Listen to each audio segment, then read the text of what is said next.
Interview കഴിഞ്ഞതിന് ശേഷം രേണുസുതിക്ക് ഒരുപാട് ഫാൻസ് കൂടി. അത് രേണുസുതി എന്നോട് നന്ദി പറയണ്ടേ? രേണുസുതി നന്ദി പറയാൻ ഉദ്ദേശിച്ചിട്ടില്ലെന്നാണ് പറയുന്നത്. വളരെ ആകണം, ആ ഗസ്റ്റ് പ്രൊവോക്ഡ് ആകണം. ആ ഒരു ഉത്തരവാദിത്തം ഞാൻ വളരെ ഭംഗിയോട് എന്നെ ഏൽപ്പിച്ച ആൾക്കാരോട് ഭംഗിയോട് നിറവേറ്റി കൊടുത്തു. ആ ഒരു തെറ്റല്ലേ ഞാൻ ചെയ്തിട്ടുള്ളൂ? അതൊരു തെറ്റാണോ? എന്റെ ജോബ് പെർഫെക്റ്റ് ആക്കുക എന്നുള്ളത് തെറ്റാണോ? അതിനപ്പുറത്തിരിക്കുന്ന ഗസ്റ്റിനെ 100% സാറ്റിസ്ഫൈഡും കംഫർട്ടും ആക്കിക്കൊണ്ടാണ് ആ ഷോ നടന്നു പോയത്. അതിന് ഇങ്ങനെയൊക്കെ എന്നെ ഇങ്ങനെ കൊണ്ടിരുത്തി വധിക്കേണ്ട ആവശ്യമുണ്ടോ? ഹ്യൂമിലേറ്റ് ചെയ്യേണ്ട ആവശ്യമുണ്ടോ? This too hurting. നിങ്ങളൊരു ഹ്യൂമൻ ബീങ് അല്ലേ? ഞാൻ അറ്റ്ലീസ്റ്റ് ഒരു ഹ്യൂമൻ ബീങ് ആണ്, ഒരു ലേഡിയാണ്, ഞാനൊരു ആങ്കർ ആണെന്നൊരു പരിഗണന പോലും തരാതെ നിങ്ങൾ വളരെ പുച്ഛിച്ച് അട്ടഹസിച്ചുകൊണ്ട് എന്നോട് ക്വസ്റ്റ്യൻസ് ഒക്കെ ചോദിക്കും.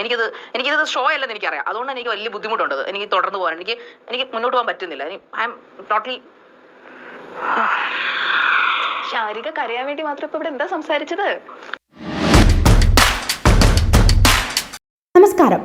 രേണുസുതിയെ ഹോട്ട് സീറ്റിലിരുത്തി മൈൽ സ്റ്റോൺ നടത്തിയ ഇന്റർവ്യൂയിലെ ആങ്കറാണ് ഈ ഫോട്ടോയിൽ കാണുന്ന താരം. ഈ ഫോട്ടോയിലെ താരത്തിൻ്റെ പേരാണ് ശാരിക. ഇവരെ ഇപ്പോൾ ഹോട്ട് സീറ്റിലേക്ക് ഇരുത്തിയിരിക്കുകയാണ്. ഓപ്പോസിറ്റ് നിൽക്കുന്നത് ഒരു സൈക്കോളജിസ്റ്റാണ്. ഇവരോട് ചില ചോദ്യങ്ങൾ ചോദിക്കുന്നുണ്ട്. രേണുസുതിയുമായി ബന്ധപ്പെട്ട ആ ഇൻ്റർവ്യൂവിന് ശേഷം നിരവധി ആളുകൾ ശാരികയ്ക്കെതിരെ കംപ്ലൈൻറ്റ് ചെയ്തിട്ടുണ്ട്. നിരവധി ആളുകളാണ് ശാരികയെ വേ ഓഫ് ടോക്കിങ്ങിൽ നിരവധി പേരാണ് വിമർശിച്ചിട്ടുള്ളത്. തുടർന്ന് ശാരികയെ തന്നെ ഹോട്ട് സീറ്റിലിരുത്തുകയും ശാരികയോട് ചില ചോദ്യങ്ങൾ ചോദിക്കുകയും ചെയ്യുന്നു. എന്നാൽ ഈ ചോദ്യങ്ങൾക്കൊന്നും കൃത്യമായ ഉത്തരം ശാരിക നൽകുന്നില്ല എന്നുള്ളതാണ്. അതിനൊക്കെ തന്നെ അവർ പെട്ടെന്ന് പ്രൊവോക്ക് ആവുന്നു. വളരെ പൊട്ടിത്തെറിച്ചുകൊണ്ട് ഉത്തരങ്ങൾ പറയുന്നു. പക്ഷേ ഉത്തരങ്ങളൊന്നും തൃപ്തികരമാവുന്നില്ല എന്നതാണ്. തീർച്ചയായിട്ടും ഇവരുടെ ആ ഒരു ഇൻ്റർവ്യൂയുടെ ചെറിയൊരു ഭാഗം നമുക്ക് കണ്ടു നോക്കാം. ശാരിക ഇടയ്ക്കിടയ്ക്ക് എന്തിനാ സ്വന്തം പ്രോഗ്രാമിൽ ഇറങ്ങി മറുപടി ചെവി കേട്ടൂടെ? ഞാൻ മറുപടി പറഞ്ഞില്ലേ? ഞാൻ പറഞ്ഞല്ലോ നിങ്ങളോട്. ഞാൻ പറഞ്ഞു ഷോർട്ടമാണ്. ചിലപ്പോൾ ഗസ്റ്റ് എന്നെ പ്രൊവോക്ക് ചെയ്യുമ്പോൾ ഞാൻ കൂടുതൽ പ്രകോപിതയാകാതിരിക്കാൻ വേണ്ടി ഞാൻ ചിലപ്പോൾ ഇറങ്ങി പോയിരിക്കും. ശാരിക ഇത്രയും നേരം സംസാരിക്കണേന് ശാരിക ഒരു കാര്യം ചോദിച്ചു കഴിഞ്ഞാൽ ഒച്ചയെടുത്ത് പേടിപ്പിച്ച് ഗസ്റ്റിനെ പേടിപ്പിക്കുന്ന എനിക്ക് മനസ്സിലാവുന്നില്ല. ഞാൻ എന്താ വല്ല എന്റെ ദംഷ്ടകൾ വല്ല ഇറങ്ങി വരുന്നത്? ഞാൻ യക്ഷിയാണോ പേടിപ്പിക്കാൻ? എന്താണ് പേടിപ്പിക്കാൻ? യക്ഷിന്നോ അല്ലെങ്കിൽ ദംഷ്ട നേരിട്ട് വിളിക്കാൻ ഡോക്ടർ പല മോശപ്പെട്ട വർത്താനങ്ങൾ ഇപ്പൊ പറയുന്നുണ്ട് ഇവിടെ എന്നോട്. എപ്പോഴാണ് ഞാൻ ഇവിടെ ഇറങ്ങി പോകുന്നത് എനിക്ക് അറിഞ്ഞൂടാ. ശാരിക്ക് ബുദ്ധിമുട്ടുണ്ടെങ്കിൽ ഒന്നും കൂടെ ഇറങ്ങി പോക്കോളൂ. ആദ്യം ഇറങ്ങി ഡോക്ടർ പറയുമ്പോഴല്ലോ ഞാൻ ഇറങ്ങി പോയിരിക്കുന്നത്. ഇവിടെ എനിക്ക് തോന്നുന്നു ശാരിക ഇറങ്ങി പോകാണ്ട് ശ്രദ്ധിക്കും. ഒരു ഹോട്ട് സീറ്റിൽ സോഫ്റ്റ് ആയിട്ട് സംസാരിക്കുന്നതെന്ന് കരുതി താങ്കൾ ആരും പ്രൊവോക്ക് ചെയ്യുന്നില്ല എന്ന് താങ്കൾ വിചാരിക്കരുത്. സോഫ്റ്റ് ആയിട്ട് സംസാരിക്കുന്നവരൊക്കെ പ്രൊവോക്ക് ചെയ്യാത്തവരാണെന്ന് വിചാരിക്കരുത്. സോഫ്റ്റ് ആയിട്ട് സംസാരിക്കുന്നത് എക്സ്ട്രീംലി പ്രൊവോക്ക് ചെയ്യുന്ന ഒരാളാണെന്ന് ഞാൻ പറഞ്ഞാൽ താങ്കൾക്ക് നിഷേധിക്കാൻ പറ്റുമോ? ചോദ്യങ്ങൾ എന്നോടല്ല ശാരികയോട് ചോദ്യങ്ങൾ എനിക്ക് ചോദിക്കാൻ റൈറ്റ് ഉണ്ട്. അത് ചെയ്യാൻ പാടില്ല എന്ന് എഴുതി വെച്ചിട്ടില്ല. പറഞ്ഞിട്ടുണ്ട്, മൈൽ സ്റ്റോൺ മേക്കേഴ്സ് പറഞ്ഞിട്ടുണ്ട്. ഇന്നത്തെ സീറ്റിൽ ശാരികയ്ക്ക് ചോദ്യങ്ങൾ അങ്ങോട്ട് മാത്രമേ ഉള്ളൂ. അപ്പൊ ഞാൻ ആസ് എ ഗസ്റ്റ് എന്നല്ല എന്നോട് ഇവിടെ ആങ്കറിനെ ഹോട്ട് സീറ്റിലിരുത്തിക്കൊണ്ട് സൈക്കോളജിസ്റ്റ് ചോദിക്കുന്ന ചോദ്യങ്ങൾക്ക് പൊട്ടിത്തെറിച്ചുകൊണ്ടാണ് ശാരിക എന്ന് പറയുന്ന ആങ്കർ ഉത്തരം നൽകുന്നത് എന്നുള്ളതാണ്. അപ്പോൾ അവർ ചിന്തിക്കേണ്ട ഒരു കാര്യം, അവർ രേണുസുതിയോട് ചോദിച്ച ചില ചോദ്യങ്ങളാണ് വളരെ മോശപ്പെട്ട ചോദ്യങ്ങളാണ്. ഹോട്ട് സീറ്റാണ്, ഇത്തരത്തിലുള്ള ചോദ്യങ്ങളാണ് ഇവിടെ വേണ്ടത്, അല്ലെങ്കിൽ ആ ഷോ ഇങ്ങനെയാണ് പ്രിഫർ ചെയ്യുന്നത് എന്നൊക്കെ ന്യായീകരിച്ചാലും യുക്തി അല്ലെങ്കിൽ ഒരു ചിന്ത, സാമാന്യ മര്യാദ എന്നുള്ള കാര്യങ്ങളൊക്കെ തന്നെ ഒരു ആങ്കർ പാലിക്കേണ്ടത് തന്നെയാണ്. അത്തരം കാര്യങ്ങൾ പാലിച്ചുകൊണ്ട് അത്തരത്തിലുള്ള ചോദ്യങ്ങളെ ഒരു വേ ഓഫ് ടോക്കിംഗ് എന്ന് പറയുന്ന മെത്തേഡ് കുറച്ചും കൂടി മാറ്റം വരുത്താവുന്നതാണ്. അത്തരത്തിലുള്ള മാറ്റങ്ങൾ വരുത്തുമ്പോൾ ഓപ്പോസിറ്റ് ഇരിക്കുന്ന ഗസ്റ്റിനാണെങ്കിലും കംഫർട്ടബിൾ ആവും. ഇവിടെ രേണുസുതി നിവർത്തികേട് കൊണ്ടാണ് അത്തരം ചോദ്യങ്ങൾക്ക് മുന്നിൽ ഉത്തരങ്ങൾ പറയേണ്ടി വരുന്നത് എന്നുള്ളതാണ്. അവർക്ക് ആരോടും ഇതുപോലെ പൊട്ടിത്തെറിച്ചോ അല്ലെങ്കിൽ റഷായിട്ടോ സംസാരിച്ച് ശീലമുണ്ടാവില്ല. അത്തരം ആളുകൾ ഇത്തരത്തിലുള്ള ചോദ്യങ്ങളെ മനഃപൂർവ്വം സഹിച്ച് ക്ഷമിച്ചുകൊണ്ട് ഇരിക്കേണ്ടി വരുന്നു എന്നുള്ളതാണ്. അപ്പോൾ ഈ ആങ്കർ അത് തന്നോടുള്ള ഇഷ്ടം കൊണ്ടാണ് രേണുസുതി വന്നത്, അല്ലെങ്കിൽ തന്നെ അവർക്ക് ഇഷ്ടമാണ് എന്നുള്ള രീതിയിൽ അതിനെ വ്യാഖ്യാനിക്കുകയും അവരുടെ കൂടെ ചിരിച്ചു നിൽക്കുന്ന ഫോട്ടോ സാമൂഹ്യ മാധ്യമങ്ങളിൽ പങ്കുവയ്ക്കുകയും കണ്ടിരുന്ന പ്രേക്ഷകർ മണ്ടന്മാരാണെന്ന് പറയുകയൊക്കെ ചെയ്തു. സത്യത്തിൽ വീണ്ടും രേണുസുതിയെ ഹോട്ട് സീറ്റിലിരുത്തി ഇതുപോലുള്ള ചോദ്യങ്ങൾ ഉണ്ടായിരുന്നു. ആ സമയത്തും രേണുസുതി ഈ ഒരു ആങ്കറിനെ സപ്പോർട്ട് ചെയ്തിട്ടുള്ളതല്ല. അവർക്ക് പറയാനുള്ള കാര്യങ്ങൾ അവർ പറഞ്ഞു പോവുകയാണ് ചെയ്തത്.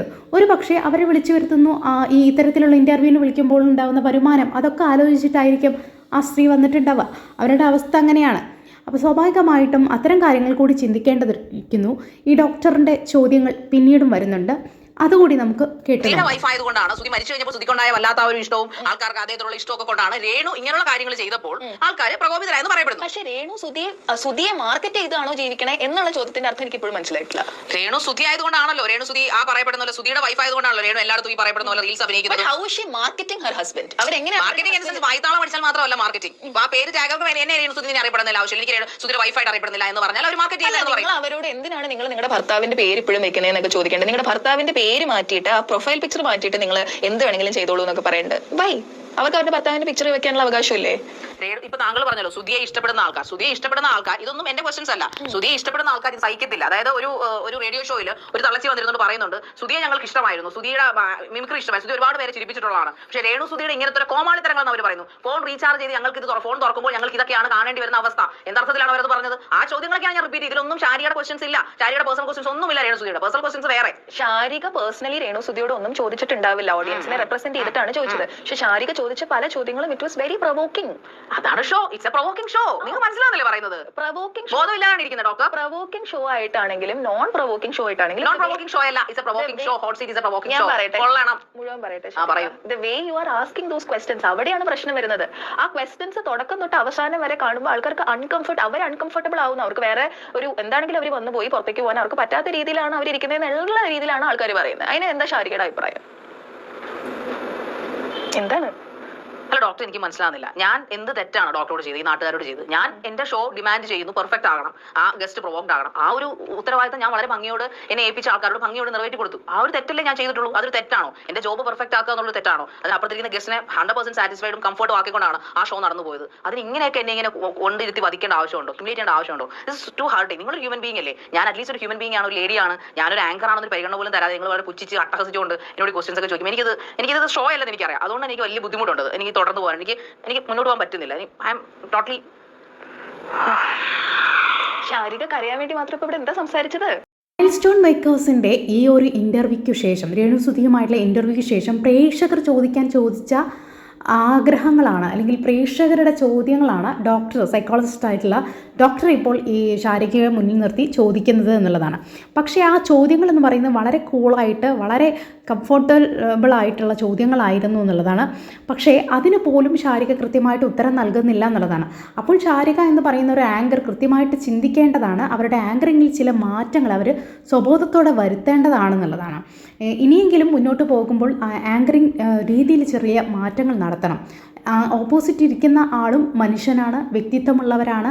അവരെ ഹേർട്ട് ചെയ്യുന്ന തരത്തിലുള്ള ചോദ്യങ്ങൾ ചോദിക്കാതിരിക്കുക, ഹോട്ട് സീറ്റ് ആണെങ്കിൽ പോലും എന്നുള്ളത് ചിന്തിക്കേണ്ടിയിരിക്കുന്ന ഒരു കാര്യമാണെന്നുള്ളതാണ്. തീർച്ചയായിട്ടും ഇത്തരം ചോദ്യങ്ങൾ അവരെ വേദനിപ്പിക്കും. അല്ലെങ്കിൽ മരിച്ചു പോയതാണ് അവരുടെ ഭർത്താവ്, അത് അവരെ വേദനിപ്പിക്കുമെന്ന് അറിഞ്ഞുകൊണ്ട് തന്നെയാണ് ഭർത്താവിനെ മാർക്കറ്റ് ചെയ്യുന്നു എന്ന രീതിയിലേക്കുള്ള ചോദ്യങ്ങളൊക്കെ വരുന്നത്. തീർച്ചയായിട്ടും ശ്രദ്ധിക്കേണ്ടതാണ്. ഇതെല്ലാം കേട്ട് പ്രേക്ഷകരായ നിങ്ങളുടെ അഭിപ്രായം എന്താണ്? താഴെ കമൻറ്റ് ബോക്സിൽ രേഖപ്പെടുത്തുമല്ലോ. ചാനൽ ഇഷ്ടപ്പെട്ടെങ്കിൽ ഒന്ന് സബ്സ്ക്രൈബ് ചെയ്യണം, സപ്പോർട്ട് ചെയ്യണം. നിങ്ങളുടെ വിലപ്പെട്ട കമൻറ്റുകൾ താഴെ രേഖപ്പെടുത്തണം. താങ്ക്